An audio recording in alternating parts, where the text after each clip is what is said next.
Good morning everyone, and welcome back to more Stardew Valley. Previously, we won the Squid Fest, I believe that's what it's called, getting all the rewards from that we needed, including the last book that we require. We also were able to achieve more money, which will help us much more in the future, as you can imagine. And we were able to, I believe, what was it actually? My memory fails me. Oh yeah, we got another new catalog, the not Wizard catalog, the Junimo catalog. This time, we are going to be, as you can see from that luck, well, not you can see, but we have really good luck today, which is kind of going to dictate what we actually want to do here a little bit. Today we're going to be doing something that we could technically do, at least one of the things we could have done since day one. But I've been waiting for now because I knew that there'd come a time where, I wouldn't say there's less stuff to talk about, but there'd be less interesting stuff to happen, and I think that this would be a good time to do it, since we're approaching the end of our second year in the Valley. And that means that we're going to be getting into what I consider the true end game of Stardew Valley, where it gets to the point of me maybe having a whole... Oh, okay, our ostrich hatched. Where we'll be having like a whole month in one episode or something crazy if nothing like really happens, because it'll just be me making money or something. So yeah, we have another ostrich. I'll make sure to name that one of, again, the public subscribers at some point. I'm not going to do that today since we have other things to do. And I just want to get to those in all honesty. So we'll do that in the meantime. Starting off though, I do want to, of course, do the daily chores. You already know how it is.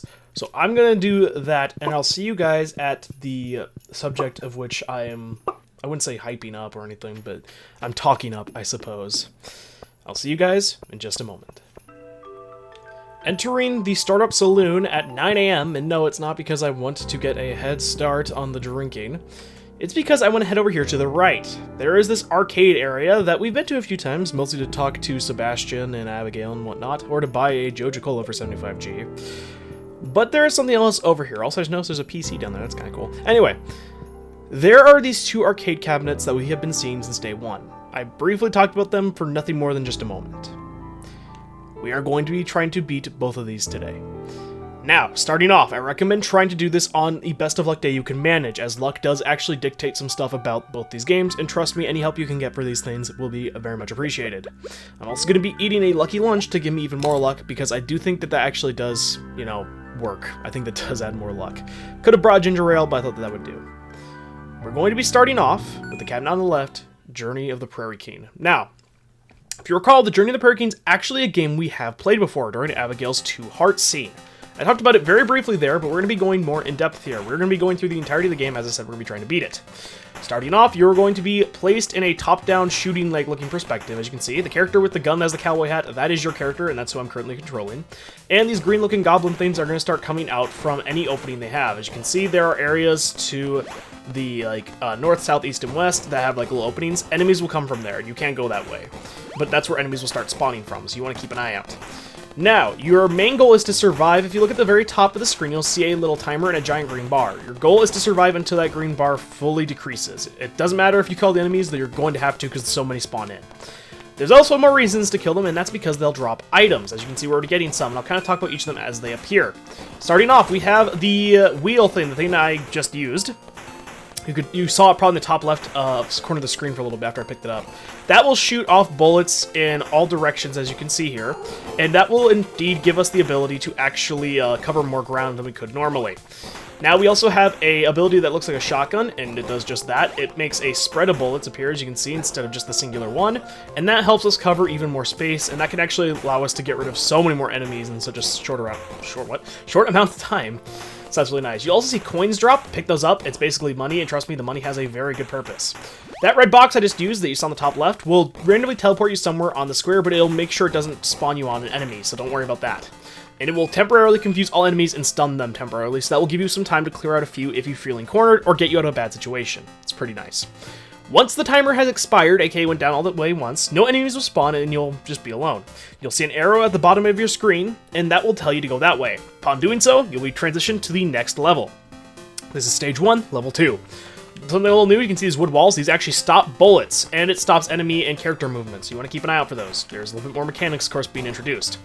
Now, as I mentioned, your main goal is just to survive. it doesn't have to be killing all the enemies on screen, but you will have to actually defeat them all at the very end. There's also a new enemy down there. You can see that little guy who has like a little pointy hat. They'll wander around the field for quite a bit of time, and they'll find a spot that they can essentially, basically just squat, as you're likely going to see with one of them at some point. We are getting very lucky with drops right now, which is not good. So we are going to try our best to see if we... Oh, that's a good item. Okay, so that right there is a nuke, basically. It will clear the screen of enemies, but they will not drop anything. So it's only to be used, or at least I only recommend using it, if you absolutely need to, if you don't think you're going to get out of the situation otherwise. Because of how the mechanics work of this game, trust me, it's really punishing if you die. You can see we have, of course, above our coin count right now, which shows 6, we have a picture of our face. That is our lives. If that depletes fully, we are essentially just screwed. Oh, right. Okay, yeah, so there we go. So as you can see, if you get hit once, it is a life taken from you, and all enemies will clear out. I should have used the nuke, but I was trying to be greedy because there were just so many enemies on screen and I wanted to get their items, because we're getting very unlucky here with item drops. Which is not good, because I'm really hoping for some better items, but we are just not getting anything, dude. This sucks. But yes, I don't want to use the nuke if I can help it, just because it's useful. It's just I want to get items right now.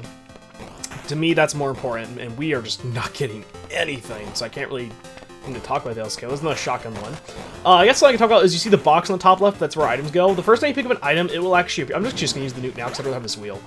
It actually is going to appear in that little box to the top left, and it'll save it for later. Also, that's what the enemy turns into. It turns that little spike thing, and basically what that'll do is it will make it so that it's another object for you to have to avoid, and it does damage if you touch it, so it just kills you. So you want to keep an eye out.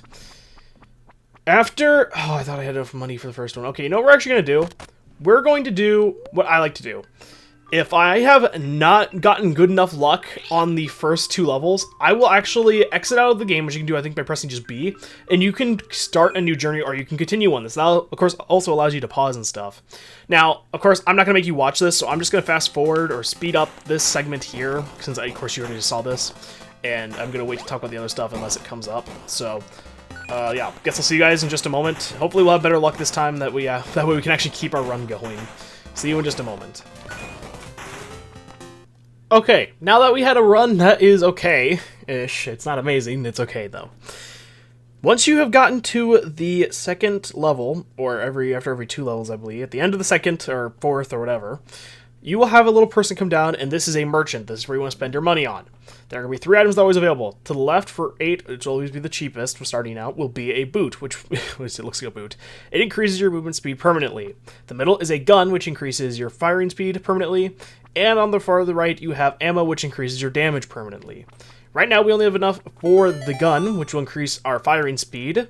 But that's a good enough start, and it will definitely help with where we're going. Now, next off, we are going to the level 3, which has the same wooden walls, but now it's in a bit of a different pattern. Level 3, World 1 still. Starting this one off, you can see you actually have a new item to the top right that you may have not seen before. There's also some other stuff going on here. There's another new enemy being added into the mix. You can see it looked like a bull thing. They are much slower than either of the other 2, but they are way tankier. I'm actually just going to use this now. The one that looks like a badge will basically give you the shotgun effect, but it'll shoot way faster than you'd think. As you can see, it's like basically rapid fire. It's really good. That right there, the thing that looks like our face, that is a 1-up. You want to grab those? Trust me, those are some of the most valuable items to get. And you can see I actually have 7 right now, which is pretty good. So I'm going to try to do my best. Oh, I'll grab it now. Oh yeah, so the thing that looks like the thing that holds ammo, I think I may have mentioned already, it just increases your firing speed, as you can see, by quite a bit. So now we're shooting in like a straight line. There's a nuke, which clears the entirety of the like area you're currently in. But the thing that sucks about that is enemies will not drop items if they are killed via the nuke, so you only really want to do that if you absolutely have to, but that is a decent item to have, especially if you have nothing else on you, but I'd rather have the wheel right now. So we're going to try to grab these coins again. The money is very important, one of the most important items to get. So we're going to try to get that whenever we see it. You do want to be careful, though. So one other thing I want to mention. If you kill an enemy as they're spawning, like near the near any of the 4 areas, north, south, east, and west, and the enemy is to like drop an item, and it's like 1 tile away from the entrance or whatever, it can be very scary to grab it, because if one enemy comes out and just spawns right on top of you, you're just dead. I'm sure there's going to be an example of like one spawning there soon. Okay, so let's kill these 2 things. There we go. So now, once we are on to the 4th level, this is probably the hardest one of stage 1, which makes sense. You can see it's a huge cage, and there are 4 entry points. This is a very scary situation. Now, if you are smart-ish about it, you can kind of use it to your advantage, because of course they have to funnel in to get to you, but the problem is, of course, you have to funnel out to get out. So you want to have your eyes peeled on each of the 4 corners. Keep in mind you only have 4 exits here. If you let yourself get fully overrun, you are not going to be in for a good time. This is where the nuke can actually be really useful. Excuse me, that's me. Sorry about that, I sneezed, I'm sure you don't want to hear that. So, we are going to try to do our best to just clear out as many enemies that keep spawning in here. Of course, anytime we see money, we want to grab that. That is still the most valuable item probably here. This is where having a nuke again can be useful, or one of the items like the railgun effect can be really nice. Oh, frick, I'm just gonna use this now, actually, because I really want that coin. Yeah, see how the item was like right in front of the area there? Like right in front of the spawn area? That can cause problems because if an enemy spawns right there as I'm going for the item, I'll instantly die. So that's where, I'm actually just gonna use the nuke here so I can grab this item. That's where it can be really dangerous, and that's why my thing I recommend, if you are going to the ledge of a map to get items like I am right now, make sure you're shooting in the direction you're going, aka towards the spawn area, so that way if something does spawn in, at least if it's not like a tankier enemy, you should be able to one-tap it. Before it hopefully gets too close to you and instantly kills you. So you just want to be careful about that. The little spike guys can actually work to your advantage here. If they block off one of the entrances, that's actually a good thing, because then the enemies can't come from that way, and they can just kind of funnel around. It can be a bad thing if they choose to close off your exit route you've been using, or one you're going to have to rely on, but it's actually pretty nice if they can. This time they really didn't, but we think we didn't have too much trouble anyway, so it worked out. Okay, now that those guys are gone, we just have to take out the little spikes left behind, which those small guys turn into. I think I mentioned they move faster, and what happens is they will make those little spikes appear, and basically you hit them, you take damage, or of course you have to shoot them for them to go away. They're basically like obstacles, kind of like these wood things are, except they do damage. Now, we have another shop open up. As you can see, we have a new pistol appear, which would actually be another upgrade. It is more expensive, though. We have 18 coins. This time I'm actually going to buy the damage upgrade. I feel like these are the 2 most important items to get, not just because they're expensive, because trust me, having more damage and a higher fire rate is going to help a lot. Once we get to the final level of World 1, we are in a boss. You'll never take me alive. I don't know why I made him sound like a pirate. He's definitely a cowboy. Now, the boss fight in Juniper Hurricane. You'll see he's going to have this wooden wall. You cannot damage him while he's behind it.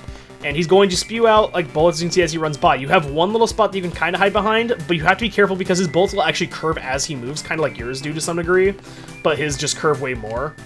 So you want to be careful. So yeah, he has a few different, a few different attacks he can do, and you want to be aware of them. I definitely recommend staying as far back from him as possible, even though you'll be doing less damage, because of course, you know, you're not close to him, so the bullets take longer to reach him.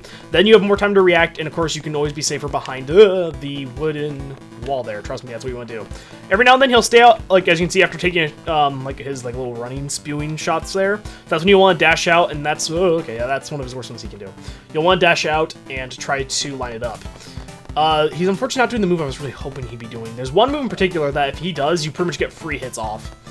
But he's not doing it. There it is, that one. He's going to try and line himself up directly with you and follow you wherever you go. So as you can see there, we were just sitting in one spot, so he was just standing in that same spot. Now, if you line yourself up perfectly, like, or not perfectly, but properly with this spot here, your bullets can go past, but theirs can't. It's a little risky to go for, but once you get it, it makes boss fights almost a complete joke, if you know how to go for it. After you kill a boss, you're going to see a random item appear. Do not touch that item. Instead, go over to where their corpse was at, because you'll find a 1-up. You're going to want those, as I mentioned before. Once you are done and you've caught your, you got a moment to breathe, grab the item, and we'll be carried off by some weird-looking, sprite-looking things. I really don't know what these things are. And they're going to bring us to the next world. We are in World 2, Level 1, baby. We are already doing pretty good, hopefully. So, now in World 2, we're going to have different enemies. We have mushrooms, which are way faster, but thankfully can still die in 1 damage, even without the damage upgrade, I believe. Or maybe it's 2. Hopefully you got the damage upgrade then, or you have the firing shot.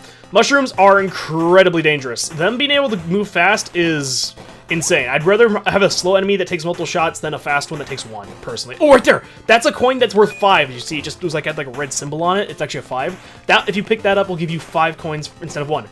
Right there, we have another new enemy. We have the Moth. The Moth is an enemy that actually will clip through... Oh, okay, I'm just doing that because we're getting surrounded. Will clip through objects that are solid. So, for example, like the trees in the corners you're seeing. Other enemies, including us or projectiles, actually can't go through some of them. Of course, these like trees are an exception. But for the most part, you're actually going to essentially just be stuck on them, or you won't be able to like attack over them properly.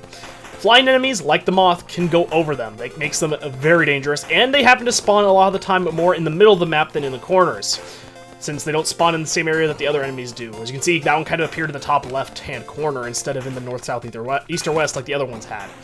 that can make them really dangerous. So they are not to be trifled with. But thankfully, we can kill them in one shot. Got another of the red boxes, which, as I mentioned, puts you somewhere randomly on the map, but not right on the same tile that enemies currently occupying. And that will give you a few seconds to kind of gather yourself, because all the enemies will be confused and stunned for a few seconds. So they can't move. Another 5 coin, jeez. I guess I'll just grab that. Okay, so now we have another shop open, and we could, you know what? Here's my thought. We're going to buy the damage up, not damage, the firing rate upgrade. Even though we had, like, you know, we technically maybe not need that, we'd rather have the movement upgrade. The movement upgrade is cheaper, and the likelihood of us, like, if we bought, because that'd be 8 coins we'd be down if we bought the movement upgrade, right? So then we'd have to get at least 8 more to buy, or no, 7 more, because I think we had 1 extra, to get the firing rate upgrade, and that's just RNG based. And so for me, I'd rather get the guaranteed firing rate than the potential, like, firing up. I feel like it's just, I don't know how I'm describing this in the worst way possible, but basically I feel like it's less risky. Level 2, World 2, we have stumps that also will block bullets. Okay, yeah, that's a lot of moths. You'll want to, they'll block bullets and they'll block movement. So of course, it's all about positioning. If you couldn't tell, a big part of Journey to the Prairie King is positioning. The shooting your gun is actually really just kind of like minor comparison, at least in my mind. Speaking of, depending on like what system you're playing on, of course, will change and vary the controls. On the Nintendo Switch, and I think on most consoles, the right stick is going to be what allows you to shoot your gun. You can also use, I think, the directional pad. No, not the directional pad, the buttons. So like Y, A, B, and X or whatever on Switch. You can use those to fire your gun instead. But me personally, I just like using the right stick, so I feel like I can be more precise with it. So that's how you fire. You move around with the left stick, and that's basically all there is to it. Your movement options are not that much. And your only other thing to do is if you can press ZR, that will use any stored item that's in the top left. Currently we have one, so hopefully we get one soon, because I actually really would want another stored item in case we get flushed with freaking mushrooms again. We want to keep an eye out. So yeah, when it comes to the main thing you need to be learning is movement and enemy patterns. But your eyes have to like adjust to it. I feel like it's a learning curve, I guess, is the best way to describe this. You have to learn to have your eyes peeled on all of these spots that enemies can typically spawn from. And you have to then later on, again, like in World 2 now, keep an eye on just essentially the general outline of the map. I actually just use the railgun because I'd rather have this. Oh, that right there, that tombstone.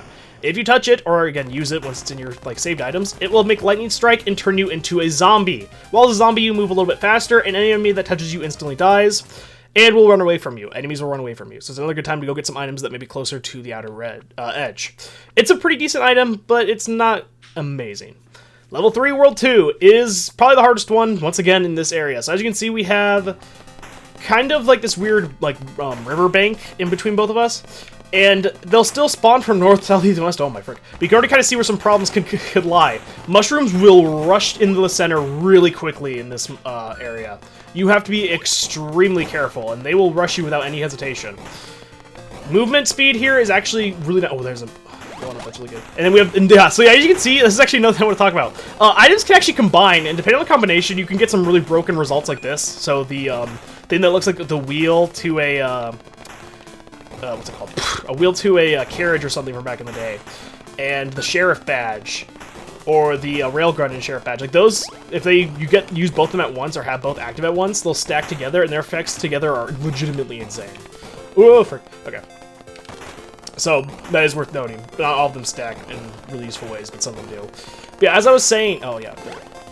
This level is really hard to get used to, because you basically have to always be, like, on the move. But more importantly than even that, it's really difficult, because the enemies, like, specifically the mushrooms, I think are what makes this one so difficult. They will just rush this area so quick, and they have really good mapping to kind of, like, help them achieve that a little bit better. Oh, frick. The oxes are kind of negligible so long as you got at least the damage upgrade, or hopefully you have the damage upgrade, because then you like basically two-tap them, and they're just so slow that they're kind of insignificant. The mushrooms and the moths are the main concern, and the moths can be annoying because they can actually spawn more in the middle here. So if you're over one of these like corner areas, not even like right here, but like here-ish, one could spawn like right next to you, just take you out, and it can be really annoying. Now with that, we actually have 34. I think I'm just gonna get the damage upgrade again.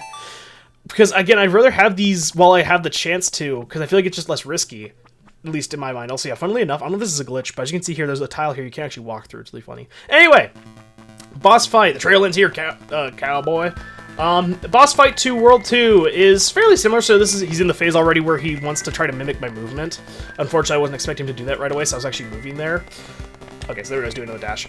Their patterns are fairly similar. I think the only difference is that now he'll shoot faster and he'll end his little dash there, as you can see, closer to his cover, so that way it's less likely for him to take damage. That one where he peeks out and shoots at a diagonal shot, you'll want to move away from your cover because he's trying to shoot essentially around your cover. So I recommend just going away from it if you can. Okay, so I think he's gonna... Is he going to end? Okay, he's going to the other side, which means he's going to... Okay, there we go. So end there.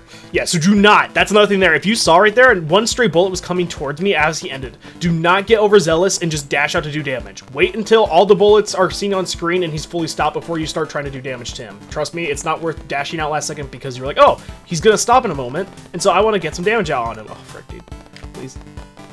There we go. Okay, basically one shot away and he should die. As I said, that little corner strat is very nice. There we go. Once again, do not grab the object. Make sure the first thing you do is come over and get the one up first. Right now we have 13, which is really good. We get the skull-looking item. Once again, we're dragged away and we're brought to... World 3, which, spoiler, is the final world of Journey of the Prairie King. It's actually pretty short when it comes to that, but it makes up for that in difficulty. This is, oh, I mean, I guess it makes sense because it's the final level. It's easily the hardest. First off, you have graves, which act like the trees did. You can shoot over them, but you cannot walk through them. You have mummies, which are like slightly faster versions of the ox, and they have even more defense. Then you have the red imps, which are even worse versions of the moth. They can also go through blocks, so they are another flying enemy. They'll spawn in really annoying locations, and most importantly, they are fast, and they like to swarm you in groups. It is not easy. This area is where I feel like, even if you're like new to this sort of gaming area, you'll probably get to like level 2 without too much trouble with any luck if you kind of know the mechanics work. Getting to World 3 and onward can be genuinely challenging.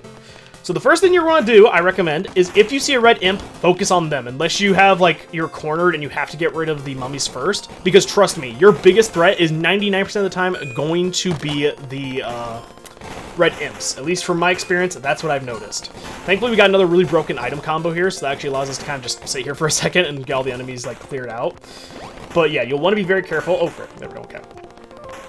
So we're going to try to keep an eye out. As I mentioned, a lot of it just comes down to learning, like, what like areas to check and kind of what enemies are going to be more priority. So like right there, see how there's like 4 of them that just spawned in at once? Now there's 3. Even though they die really fast, you have the damage upgrade and the like ammo shots, or you have the proper upgrades, aka you got lucky. They're still fast enough, like where they can genuinely mess you up. Okay. So now, we have the final upgrade of the gun available for 30, the final upgrade of the ammo for 45, and we have the first upgrade of the boot we never got for 8, and we only have 12 coins. So yeah, we're going to finally get our first movement upgrade, which is actually good. This is where movement actually is nice to have, the movement upgrade, because being able to outmaneuver, even to some small degree, the red imps is so nice, and such a big part of the game. Okay, so World 3, Level 2, we have mummies. Why did it have to be mummies, right? So we are going to, okay, yeah, try to focus on them if there's nothing else on screen, but otherwise, we're going to be trying to go for the red imps. Now, it is worth, no, I'm actually going to use this now just so I can hopefully get a different item. The reason that, oh, I'm actually going to use both these, because I'd rather just have my item back I just used. The reason that you saw the red imps there, which is interesting, I don't know if the moths do the same thing, I actually never noticed. The red imps, I believe, get stuck on the mummies. So if there's enough of them in the way and they're trying to take the same route, whether it be from just, you know, weird, odd AI choices, then you actually may have some advantage on your side of them trying to do something silly like that. Oh, go away, please. Thank you. So you, again, just can make advantage of any small thing like that. It can really help. So see how that red imp at the very top kind of got stuck there? Oh, I really do not like the position I'm in. I do not want to be in a corner. One thing I want to do on any of the areas that have... Oh, this is super nice, actually. This is such a good spot with all these items appearing out of nowhere. If you are in a position near the corners, even like this area here, is a bad spot to be in going into World 3. Heck, even World 2, but mostly World 3, because the imps are just so much faster than the moths. Because they can spawn basically in any of these areas outside of the center. The center is your safe haven.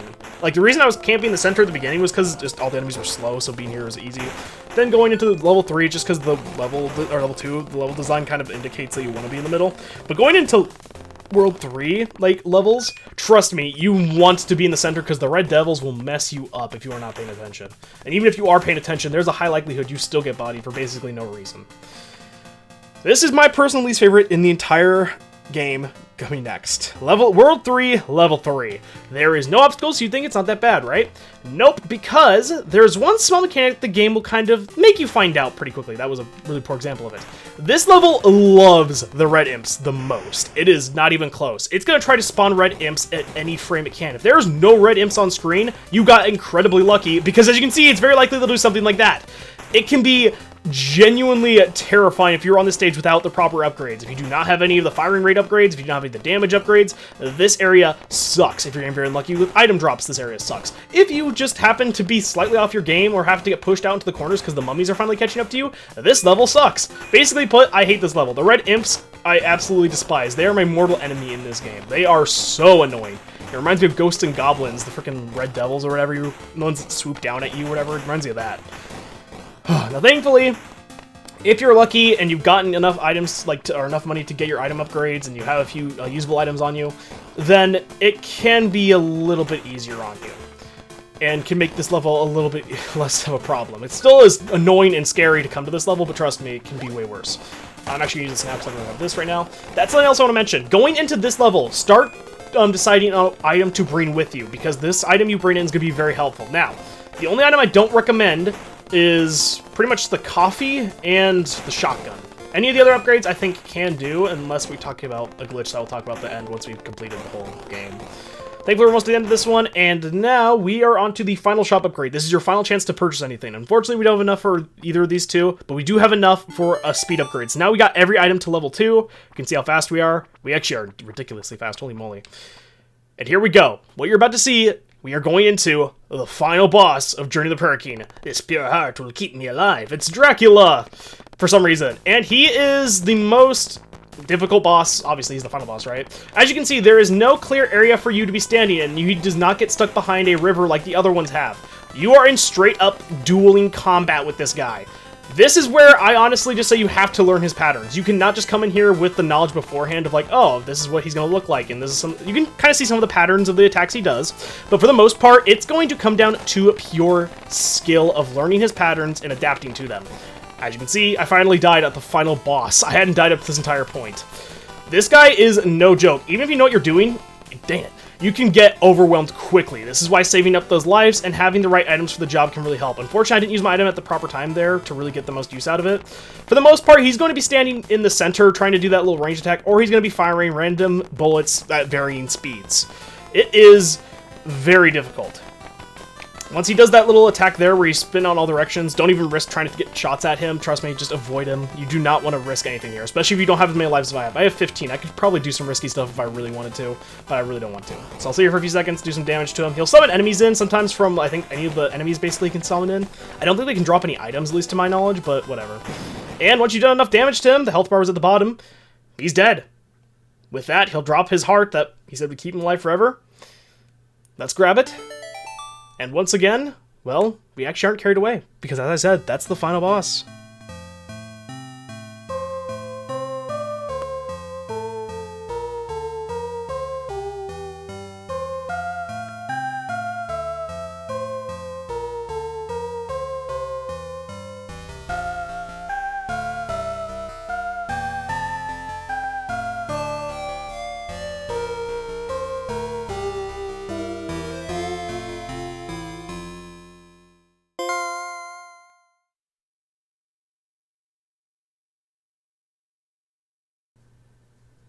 The end. Press button for a more difficult journey. We'll press the button, but we are going to exit out. With minus, not B. With that, we have beaten Journey of the Prairie King. A very difficult part of the game, that the only reason it went as well as it did is because 1, I had good RNG, but 2, because I've played Journey of the Prairie King a lot. I used to suck at Journey of the Prairie King so much, until I played it to the point where now I feel very confident in my abilities with it. As you can see, we were able to clear it with our first real run when I actually wanted to. We only died twice, and it was at the final boss. There's some more intricacies of Journey of the Prairie King, but some of them I'll save till the very end. One thing I do want to talk about, though. There is a bug that my cousin found while playing this game. He got to the final boss of Journey of the Prairie King for the first time. He had been struggling for a while, and he'd finally gotten to the final boss. He had good luck, and he'd finally started to learn the patterns of stuff. He had brought the nuke with him, assuming it would at least do a lot of damage. And it did. However, he used it closer to the end of the fight, when it was less than half HP. It didn't have much HP left, he used the nuke, hoping to do a little more damage or maybe even kill it. It did in fact kill it. However, there was a bug that I don't know if it still exists now, and so I want to put that warning out now. I don't know if it still exists, I don't know if it was a one-off thing or what. The nuke killed Dracula, but the game didn't spawn the heart in. He was soft-locked after the final boss. The ending cutscene wouldn't trigger. He had gotten to the final boss, technically beaten it, but the game said no. Again, I don't know if this can be replicated or if this is something that still exists, but it's worth noting that it is a thing that I know has happened. Now, we go from a game that I really enjoy, that I think is really fun, to my least favorite part of Stardew Valley. The arcade cabinet to the right. This is the one that you need the skull key to actually activate, which means you have to get to the bottom of the mines before you can do this one, unlike Journey to the Prairie King. Junimo Cart. You'll be presented with two options, and we're going to be doing progress mode.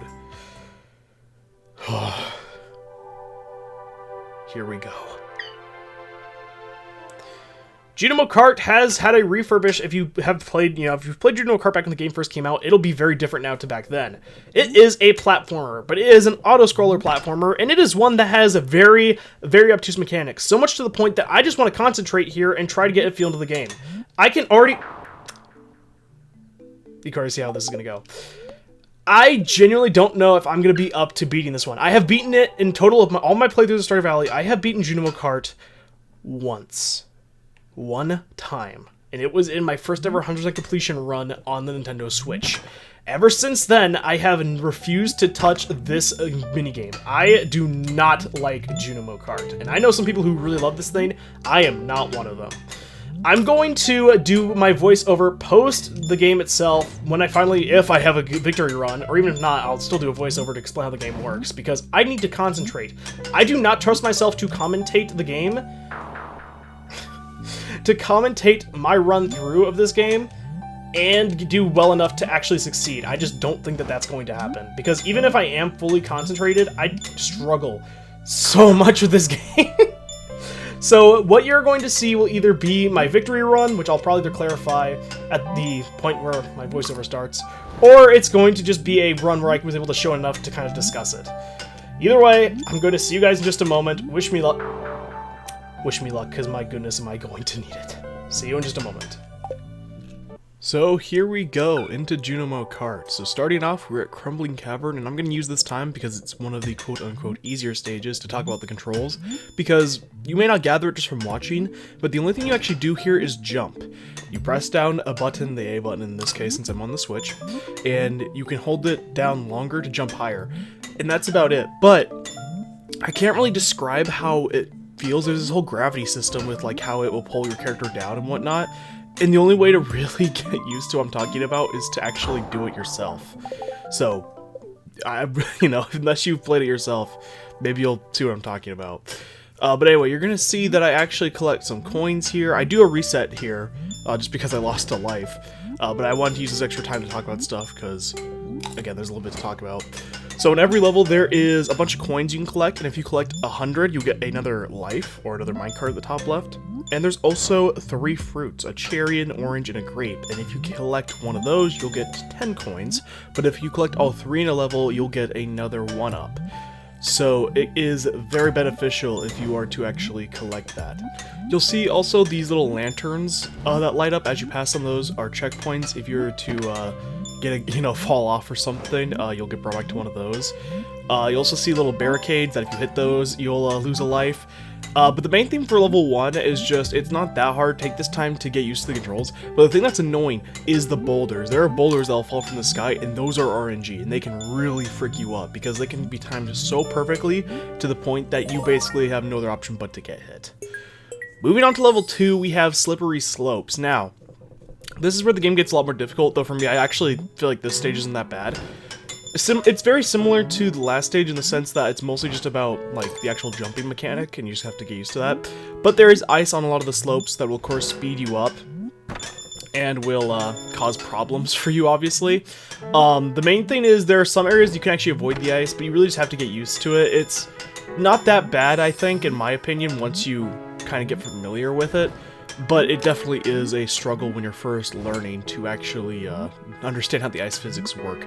Again, unfortunately, a lot of my advice for this minigame just comes down to play it yourself, and that's about it. You just have to get a feel for it. A lot of it comes down to just understanding the mechanics. One tip I can give, though it doesn't really affect this stage too much, is that the Junimo in the cart really doesn't matter too much. So see how he, like, goes in the air after you fall down from a jump? I always thought that if the apple got, like the Junimo got hit during that fall, you'd lose a life. But it's just the minecart. So ignore the Junimo. He shouldn't even be there in your mind. Going on to level 3, you actually have 2 options of where you go. Both of them are kind of boss fights, quote unquote. And the one that I got in this run is the Gem Sea Giant. It's where you're going towards a giant, like, whale. And you can see he spits out bubbles. Those bubbles, if you run into head first, will cause you to lose a life, so be careful of that. And I don't know if they nerfed this guy, or if it comes down to the fact that I'm doing this on a very good luck day, but he used to spam bubbles. He did, like, very few bubbles compared to how he used to back when I, like, had played this game in the past. So I don't know if this was a, like, change to the game, or if it comes down to the luck stat in-game. I don't know. This is where the game gets ridiculously, like, hard, but, like, to a point where I feel like you have to die here a few times just to get used to it. Like, even look at, like, there, like, where I died to this bubble just because it's poorly timed. Like, the RNG in this game is so stupid. But, yeah, the main mechanic is just the fact that the controls get shifted. Since you're underwater, you fall a lot slower, you jump a lot slower. If you land on top of a bubble, you get some more air. It's just a really weird mechanic, and it's a level that you essentially just have to practice to get used to for that specific one. Going on to level 4, we have Ghastly Galleon. This is where I actually do think it gets really, really difficult. Because you'll see our cart start speeding up, and again, we cannot control the speed of that, right? The jumps become a lot more precise, and above all, there are now these little wisp things that you'll see going in circles and whatnot. If you are to hit those, you are to lose a life. So that is another thing that you, of course, have to avoid. Basically, any mistake in this game is going to cost you a life. But similar to some of the other, or pretty much all the other obstacles, really, it comes down to RNG, because they can straight up be in a position where you just straight up can't avoid them. Whether it be because they're camping one small little spot that you have to immediately jump off of, or even an instance like that where I had to jump over, but for some reason the hitbox was way bigger, and so even though he was under the rail, I still got hit. It is really frustrating, but you cannot let it get to you. You really just have to keep going. Thankfully, I feel like once you have an understanding of the fact that the RNG is really just going to screw you over as much as possible, you will get a little bit more familiar with it. The main problem is just the spirits in this one. The jumps aren't abysmally bad, but they're not easy. Moving on to level 5, once again you have 2 options, and in my opinion, I got the easier of the 2, thank goodness. I don't remember the name of it, but it's this lava-looking area, and as you can see, this is where the game gets legitimately unforgiving. We are moving way faster, and we have to make very precise jumps, as you can see here. The nice thing about this level compared to the other one you can get is all the coins. There's a lot more coins you could be collecting, you know, along your way, and you can use those coins as sort of a guide to where to jump, like what height to go for. They're not always perfect, but as you can see here, trying to actually align your jumps with them can actually save you quite a bit. And this doesn't go just for this level, this goes for even the earlier levels too. Sometimes the coins can be a really good indicator of like how to set up your jump properly. But this level is very difficult, and there are boulders from the earlier levels too, so you have even more RNG involved. Don't think you're out of the woods yet just because, you know, you're in a higher stage level. So you're going to see, of course, that we have to make these very precise jumps and whatnot. Thankfully, again, I feel like compared to the other one, this one's easier. And don't worry, not in this episode, but in the bonus episode when the series comes to a close, I'll talk about all the missing and miscellaneous interesting things that happen here in Junimo Kart, as well as some small interesting details about Prairie King I missed out on. The final level, Sunset Speedway, correct? This is in fact the final level. You can see I even let it play out because I was having to calm myself down. As you can see, this is where things get a little bit interesting. Failing that first jump is not what I would call interesting. So, similar to a lot of the other levels, it's basically just going to be a lot of really hard jumps. There are no real specific mechanics here. There are no ghosts. There's no ghosts. I said ghost twice. There are no ghosts. There's no boulders. There is no slippery slopes. It is pure jumps. Now, you are moving quite fast. Also, I don't know how I didn't die to that barrier there. It is pure design choice. As you can see, it is chaotic. There are so many different areas. The track is always changing in elevation, and so it's easy to panic and mess up. You cannot allow yourself to panic on this stage, which almost costs me dearly here, as you're going to see. But yeah, it can get very intense. You have to be paying attention there. Also, you can see, interestingly enough, if you go under the checkpoint, so long as you pass it, you actually still get the checkpoint there, so that's really interesting. But you have to be paying attention. As you can see here, I actually get stuck in this area here for a moment because I'm just not paying attention. But you really have to be, like, calculating. Even if you make a mistake, you cannot let that mistake cost you in the sense that you have to be like, oh, okay, well, I just give up. You just have to use that mistake as a chance to correct it by seeing like, okay, so what small like correction I have to make. So if you look here, this is another spot I get like messed up on, but then I can use this opportunity to kind of get like a feel for where I messed up, right? What track do I need to go to instead? Because here you have to get as close as possible, right? So you can adjust your jumps properly. Again, this is something that, unfortunately, my best advice is you just have to play it to get a feel for how the mechanics work. You can see just how crazy this level is, though. In some segments, can make it feel legitimately impossible. We are near the end, though, and so I'm going to throw it back to Present Ryan in just a moment, but as you can see, yes, we did successfully finish. I'm not going to play the audio because I was screaming at the top of my lungs in excitement, and I don't want to absolutely destroy your guys' ears. But here is the ending cutscene. I'll let that play out, and then I take a little bit of a break, and then I come back. So here you go. Here's the end of Junimo Kart, and I'll see you guys in just a moment.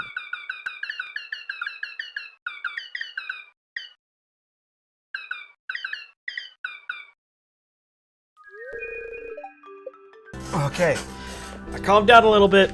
I got myself some apple juice. Oh, with that, we have beaten both Junimo Kart and Journey of the Prairie King in Stardew Valley.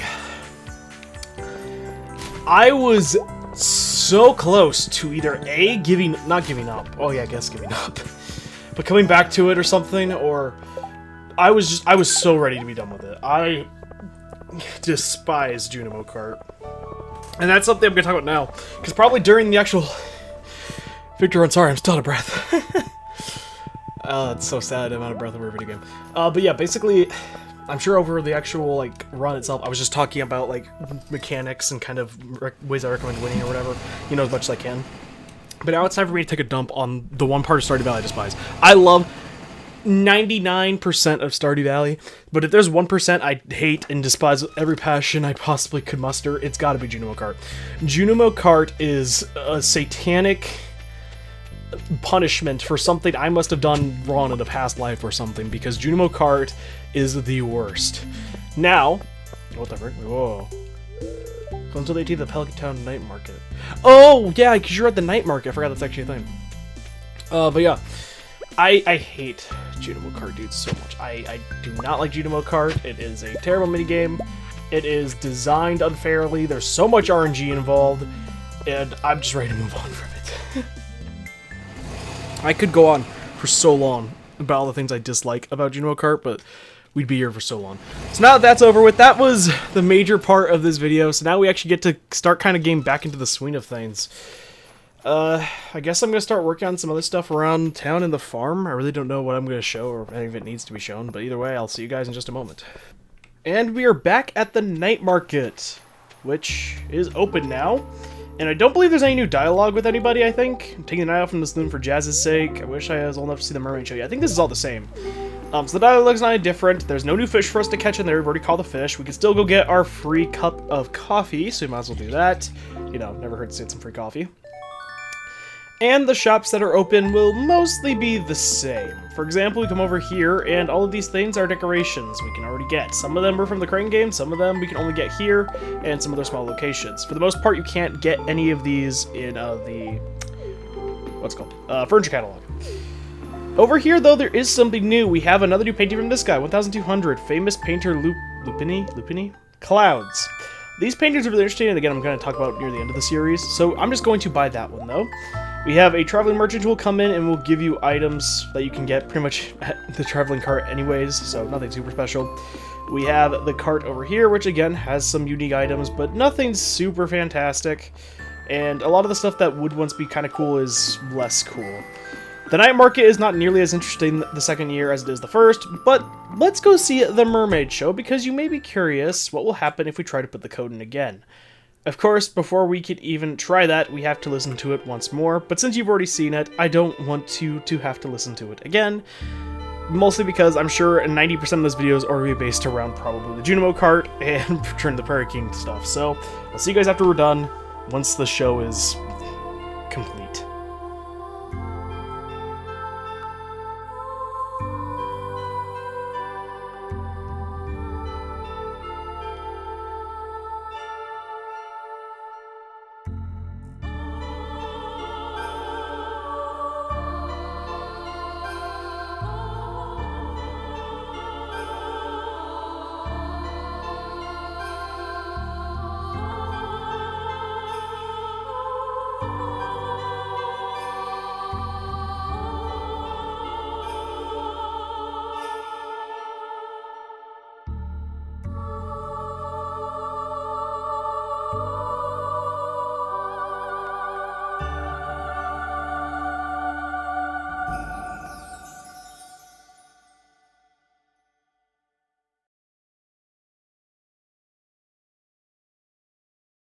And now that the show is done, what if we tried to input the code once more? If you recall, it is 1, 5, 4, 2, 3.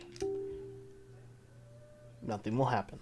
Once the code has been put in once by a player, I don't know if it works if you're playing multiplayer for each individual person, but you cannot have the code be activated again. Needless to say, the night market is not that exciting. Going forward, the only thing we'll really be coming here for is to check out the painting. That's all I really care about here at the night market anymore. Kind of disappointing. Now who's calling me? My wife's trying to sleep, ain't it? Hey Ryan, it's Meep here. How are you doing? Good, that's good. Well, I just wanted to say that I appreciate your business. I'd like to remind you that Pierre's General Store carries the finest seeds and produce everywhere. I hope to see you in the store very soon by click. You did not just call me while my wife is sleeping, my kid's asleep. She's pregnant, by the way, my wife is. We're trying to have another kid. And you're going to call me here for some stupid advertising? I hate Pierre. I'm blocking your number. Frick Pierre. I hate that guy. The day has come to the end, or to its end, but I am still riding my high. I don't care how much money I got. I'm still riding the high of beating Junimo Kart. Oh, that made my day. Because I've been stressing out for a while about this recording today, because I knew I'd have to do Junimo Kart, and I was like, I really want to succeed at it and show you what happens, but I was really nervous, and I'm just... So that's over with. Anyway, you may notice some small changes in the house, like I moved my books over here next to the bookshelf. I still have this area over here, but I'm probably going to switch some stuff around soon. Like where the, our stone generators are, crystallariums or whatever. See, there's some differences up here. I moved some stuff around. There's a chest up here which has all of our gear, like our weapons, it has our tools, and it has all of our, like, pets. I thought I'd put them there. Not pets, but, trinkets, I think is what they're called off the top of my head. Starting today off, the second day, even though I've been recording for, like, 2 hours now, even though it's on the second day. We are going to start off with, well, of course you can see that our wine's done, which is really exciting, but we'll get back to that in a moment. I'm actually going to wait until I do my daily stuff first. And the first thing I want to do is check our mail, because once you have beaten Junimo Kart and the Journey of the Prairie King for the first time, you'll receive a piece of mail for both the day after. Congratulations, you beat Journey of the Prairie King, and were randomly selected in our exclusive winner sweepstakes. You've won a Prairie King arcade system of your very own. Now you can enjoy the Journey of Prairie King from the comfort of your own home. You deserve it, Prairie King Development Team. For beating Journey of the Prairie King, you will get a Prairie King arcade system. The actual cabinet itself, you will be able to place anywhere you want to and play it there. You no longer have to go to the pub at 9 a.m. in order to play an arcade machine. It is a really cool furniture piece that you can only gather in this manner. Play Journey of the Prairie King at home. The other one, congratulations, you beat all the levels in Junimo Kart. You're actually the first person in the entire Ferngil Republic to do so. Your prize, a home version of Junimo Kart. Have fun, Junimo Kart Development Team. Even the game developers, Concerned Ape, knew how hard this was by saying you beat all the levels, and that we were the first person in, like, whatever region we're in, Ferngil Republic, to do so. Junimo Kart arcade system. It is the exact same as Prairie King. What it is a cabinet that allows you to play the game at home. Now, are these rewards worth it for the amount of effort you have to put in? To a degree. I mean, okay, I'll put it this way, okay? There are some things from Journey of the Prairie King. I really like Journey of the Prairie King. I really do like Journey of the Prairie King. And for me, I always will play Journey of the Prairie King and try to beat it in any playthrough I do, because I really enjoy it, and I find it to not be difficult to the point of it being frustrating. As I said, this is only the second time in my lifetime, despite how many hours I put in this game, that I have beaten Junimo Kart. You can imagine that I don't do that too often because I'm not a big fan of the game. But yes, now we can access both of these games from home. And, cool enough, if you have any save data, you can actually start again. So, for example, we have our hard mode version of Journey of the Prairie King. We can actually start that at 8 point, which we'll probably do at some point, but we're not going to do it at this moment. I think I've had enough of the arcade. I've had enough video games for now, so if you don't mind, I'm going to play my life simulation video game really fast. So now that we got that out of the way, I'm going to do the daily chores, and we'll get to the first topic of interest once that's complete. See you in a moment. As I'd advertised, one of the things I wanted to do was come out here as our ancient fruit wine had finally aged into iridium. If you recall, I think we put this in near the beginning of this year. It takes a long time for stuff to age.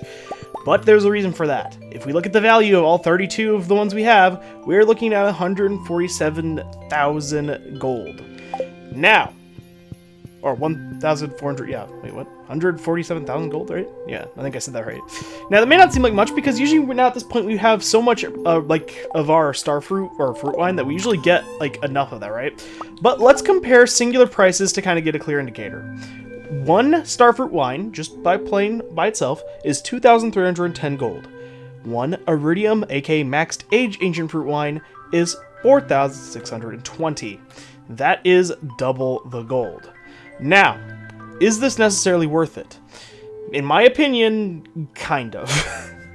The main reason you'd want to do this, and I'm just going to sell both of these because that's the only reason we really have them. In my personal opinion, it is worth it to an extent. If you have nothing else you really want to age, or like, you know, like if you really have nothing else you want to do with it, you might as well do it. Because from my standpoint, you're getting more money out of it anyway. That's what matters most, but I don't know, it's a complicated issue. But yeah, let's go over here because, money aside, our raccoon friend needs us again. Help us and I'll give you something nice. He is wanting dried crystal fruits and powder melon jelly. We should have the stuff for that, so we'll hopefully get to that. With another day complete, here are our funds. You can see we made decent money thanks to our ancient fruit wine. Obviously, since it's iridium, we got a little bit more. It doesn't... Wait, does it not show the iridium here? What?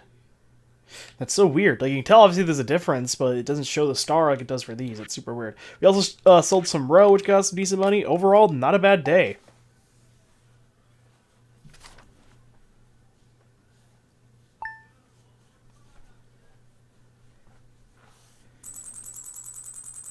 Reached 2 million G on us, which is actually really good. I did not mean to click that one, but it's not like it's going to matter hopefully anyway, because I really don't plan on going to the mines anytime soon. So, of course, like always, we're going to be doing our dailies first. I really don't know... Oh no, my professionalism is slipping, and my battery. But yeah, there's a few different things I want to get done, so I'm probably just going to cut to the first thing that ends up happening. Ooh, Sandy, thanks for the cactus fruit, actually. That's really nice of you. Put that in there. See, I'm going to probably just cut to the first thing that we were able to get done. Oh, this is done, actually. Speaking of, that's a good start. Dried crystal fruit. That's one of the things we need, of course, for our boy. But yeah, I'll cut to the first topic of interest. See you in just a moment. Okay, my raccoon friends, I have gifts for you, aka the exact things you guys were demanding. Dried crystal fruit and some powder melon jelly. Bam. Put that in there. And we have completed another request for the raccoons. Thanks, Bobo. Take this. 7 fairy dust. Okay, your rewards are getting a little not as good, but hey, you know what? That's not what matters as much. We're doing great, Bobo. And once again, nothing new to get added here since we could already buy fairy dust. Not as good of a reward, but it's more so, you know, a feeling of gratitude. I'm glad that we were able to help them. That's what matters more than necessarily the reward we get. Or at least that's what I'm going to say, because I'm sure if I said anything else, I'd probably get in trouble for it. So, yes, it's the thought that counts. So this is actually one of the reasons I wanted the tiger pond. It can produce roe, which isn't worth much, and it can produce taro tubers, which is nice as a way of getting it. However, rarely, it can produce a tiger slime egg. This is very rare, but it is worth 8,000 gold if you can get one. Real reason I wanted it though is so I can actually put it in as our one of our slimes in our slime hutch. We can also just sell it if we want to, but this one in particular I actually want to hatch. So I'm going to go into our slime hatch and go put it in there in order for it to actually hatch. I feel like I'm using hatch and hutch interchangeably, which is probably not a good thing. So I'm really quickly gonna put this on there. Come inside. It's fun inside. And we can... Bam, there we go. So now we actually are going to have a tiger slime in here, which is really cool. We like having some diversity with our slimes. I'm tempted to just put a green slime in here. Just, again, I like having the diversity of the slimes because then I can change their color and a few other things. We already have a red in there, but yeah, I'm not sure. We'll kind of just see how things come up. But yeah, that was really exciting. And that is very rare, as I said, so that's really cool. Hello, Gus. I have something for you. You asked for a coconut. Here it is. Coconut. Now, there's something soothing sight for my winter eyes. It's going to be perfect for my no. Thanks. What? No? What? Okay, with that, we got another mission done. One that appears in our thing that's permanent. It is just for friendship and a tiny bit of money. It's not really worth much. We are going to buy a beer because our secret Santa for the Star Festival is Shane, and he loves beer, so we're just going to give him that. Technically, we really don't have to give him anything super great unless he just liked it, but you know what? We have some money to use, and might as well use it to make our friends, who've helped us out to some degree, might as well use it to make them happy. So something I actually want to show in the Robin's building area, I guess, is there's something interesting. So I've shown off basically all of the crafting options except for the pet bowl, which allows you to have another pet, but I'm really not interested in that right now, and I guess the well, maybe, and shipping bin. I've shown most of it, basically. But there are some settings down here. Demolish building, Let's just back out of the menu. This is build to confirm if you have the materials to actually build it. And then you have Moo Building, which I use quite a lot. It's free, it's automatic, yeah. But what's this last one do? Paint buildings. In case you couldn't guess, yes, you can actually change the color palette of a building. You can see right now you actually can like skim through different areas. Like here's the trim will change. Here's the roof. We could change that to be whatever we want. You can have it be like a neon red. Building itself, you can see you have different options. So I'm gonna go through and actually change the color of my buildings because it's actually been I've done I haven't done this yet this playthrough. So I'm gonna do that really fast. See you guys in just a moment. We were in fact able to get the one item I was hoping for. With that, we can craft something that I'm really excited about. We already crafted the Island Obelisk, 1,000,000 gold. We can now craft the other 1,000,000 gold one, the Desert Obelisk. Warp you to the desert. 1,000,000 gold, 20 iridium bars, 10 coconuts, and 10 cactus fruit. Definitely not cheap by any means, but we want it. Bam! There we go. Second obelisk, another 1,000,000 gold down, but that is going to be extremely helpful. And we still have another 1,000,000 gold. It's nice that we're not dirt poor. That leaves only 2 more obelisks we need. The Earth and Obelisk. Or, what? What did I just say? The Earth and Obelisk? No, the Earth Obelisk and Water Obelisk. These two are less useful, but are still nice. Thankfully, they're cheaper to compensate for this. 500,000 gold. Definitely not, like, chump change, but not nearly as bad. Between the two, we could probably even make the Earth Obelisk right now, but I think I'm going to wait. The Water Obelisk is going to be a little annoying because we need clams and coral, both of which are kind of annoying to get in abundance. Mostly the coral. Clams a little bit easier, I feel like. And then after that, well, we only have 2 more things we really want to make. A Junimo Hut, so we can see what that's about, and Golden Clock, which is 10,000,000 gold. Definitely, that's going to be the thing that takes the longest for us to complete, but we'll get to that. Something I actually want to show, when Robin's working inside the shed to upgrade, she actually is on this little ledge, but she's treated as like a wallpaper item, like part of the wall. You can't talk to her. It's such a small detail, but it's one I want to show because it just goes to show that there's a lot more care put into this game with small stuff like that than a lot of people give credit for. So as you can see, we actually got our first harvest of starfruit wine, which I want to show here. Now, obviously, we have way more ancient fruit wine, so we're going to get way more, but let's actually compare the prices. Ancient fruit wine, which is the thing we've been using for most of our major income for quite a while now, is 2,310 gold per one, whereas starfruit wine is 3,150. That is right, starfruit wine is more valuable than ancient fruit wine. Now, you may think to yourself, okay, so then why wouldn't you just ditch it? I mean, you can see, we have 140 ancient fruit wine, which gets us 323,000 gold, not bad, but only with 54 starfruit wine, we get 170,000. So obviously, we're making more if we were to go with starfruit. Well, there are positives and negatives. Of course, the biggest positive to starfruit is that it is worth a lot of money. However, you have to take in... Oh my god, my voice just started to give out. Been recording for too long, I guess. Junimo Cart will do that to me. If you are to go with starfruit wine, you have to recall that part of your funds are going to have to go back into the fact you have to purchase starfruit for 400 gold per seed. Now, I'm not going to do the exact math, mostly because I'm lazy, but you just have to take that into account that you are losing more, whereas with ancient fruit, you just have to plant it once, and if you plant it in a place like the greenhouse, or even Ginger Island, it will grow back infinitely, though it does take time, which the ancient, obviously the starfruit does as well. It is up for debate which one you'd want to do. Me personally, I always like to do a bit of both. I don't think that one over the other and having to only solely go with one is a good idea. I think going with a little bit of both is for the best. I think that just works out best in the long run, at least from what I have noticed in my playthroughs. I like to put the greenhouse and make that an ancient fruit area. Then I like to use Ginger Island for starfruit. I like to have that mixture so that way I'm having consistent money from the greenhouse, and that way whenever I need a little bit more, I can start working on starfruit on Ginger Island. That's just how I like to play it, but that doesn't mean that that's necessarily right or wrong. It comes down to personal preference. I put the iridium, like, friggin' scythe away. I do think, however, that to this day, it's still best, no matter what, that you would put ancient fruit in. If you're going to grow ancient fruit at all, make sure you put some in, or at least your first batch, inside the greenhouse. You don't have to take care of it as much. It's just less demanding on you, and it's, in my opinion anyway, easier to take care of, which I think matters a lot, at least in my opinion. Let's see here. I guess are peaches worth the most? I guess that and pomegranate. Okay. But yeah, I'd recommend that personally, but that'll come down more so to personal preference as well. Actually, I have to put that back because I need the iridium scythe. Okay, so I'm going to grab the star fruit, which is over here. Oh, not star fruit, ancient fruit. Now, I'm not going to put it in the keg right away because I actually want to time it with my star fruit, which should be grown. Probably, well, hopefully, will definitely be grown by next episode, so we can actually start its process. I just forgot about this. Oh, frick me. I'm just gonna. I can't do that, dude. Frick. Okay, yeah, I did this out of order. I was going to come into this shed to show you kind of how things are looking right now. This is not like a final design for it or anything, it's just this is sort of how I've set things up for now. I have our looms over here, which, you know, eventually we can do some different stuff. Over here we have our area for mayo, our mayonnaise machines, and then over here we have our area for milk. As you can see, just going a few days without putting our stuff in, we get a lot of leftover materials. Oh, no.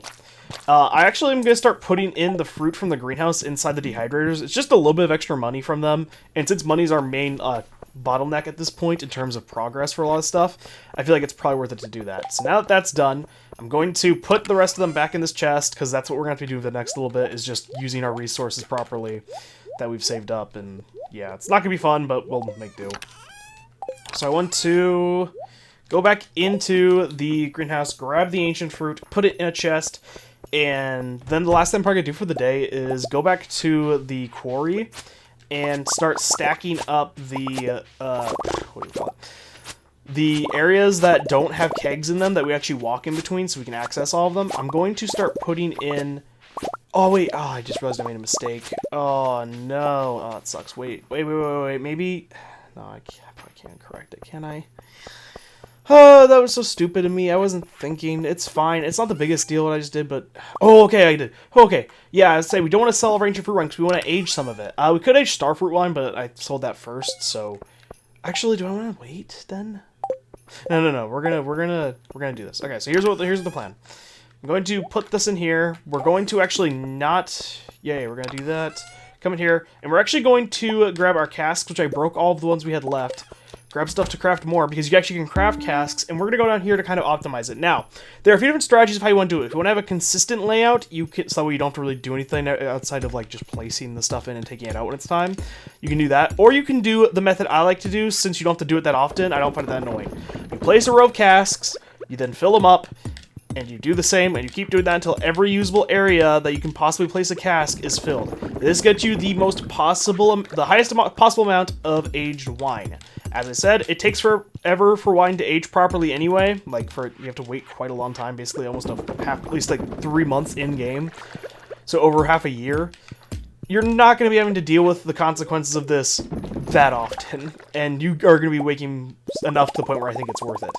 So we're going to come in here, we're going to craft a bunch of them. I think we're going to run out of wood, though, so we have to go and get more. So we're going to have 66. And we need a ton of casks, because if you couldn't tell, like, there's a lot here to do. Now, granted, we may not even have enough wine to fill in enough casks, because there's just so many areas here you can actually fill in properly if you really want to get the most out of it. But still, so yeah, I've been doing this wrong. I've been doing this in a more inefficient way than I need to. There we go. And then you can just come over here, put whatever you're trying to age, in this case it's our wine, and then we just run by and keep doing this repeatedly. It is slow to harvest and slow to place down for the first time, but like, as I said, since you don't have to deal with the actual consequences of that too often, I more than find this worth it. We're getting way more money from this than if we were just to do a few. Is it enough to make it worth it? That's more so up to personal preference. This is just what I like to do with the wine in this game, like when it comes to using the basement properly. Or not properly, but when it comes to using the basement, this is how I prefer to use it. So I'm going to, as my last action of the day, come in here, and we're going to place in, if we can, hopefully, all of our wine into casks to start the aging process anew, and so that way that'll be a huge boost to revenue once it finally finishes next year. So I'll see you guys later tonight. So as you can see, even with all of our ancient fruit probably turned into wine, we don't even actually have enough to fill in the entirety of our basement. That's how many tiles you actually are given. So that means we'll probably want to actually save up another bit of ancient fruit wine. I'll definitely come in here and do the math of how many tiles we have left, so I'll save in some ancient fruit wine in a chest. Just that way next time when it finally gets through, we can put more in. I don't even know if we'll actually get another full harvest out of it outside of this one before we're done. We'll kind of just have to see how things go.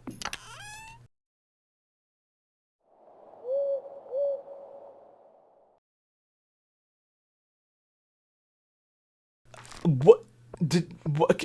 Okay, we need to have a talk game. So, first things first, male slime was hatched, which is amazing. That's really cool, right? That's for a tiger slime. Then it's, yeah, you know, the game saved, whatever. But then we had another event happen at night, but it's another owl event? Do we have another owl statue now somewhere on our farm? Like, I know they made it more common, but there's no way it's supposed to be common enough to the point where I get two within, like, a year, like, 2 year span, right? Like, I get one per year. That's insane. Whatever. That'll be something for next time.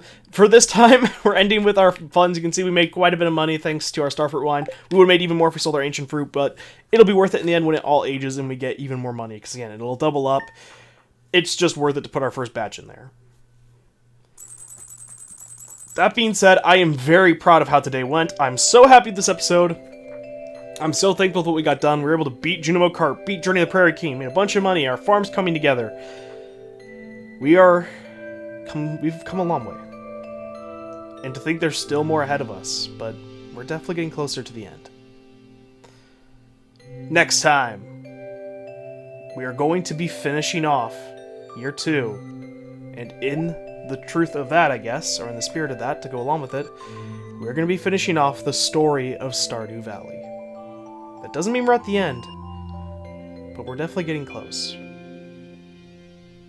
Our life in Stardew Valley is coming closer and closer to a close. I hope to see you all there.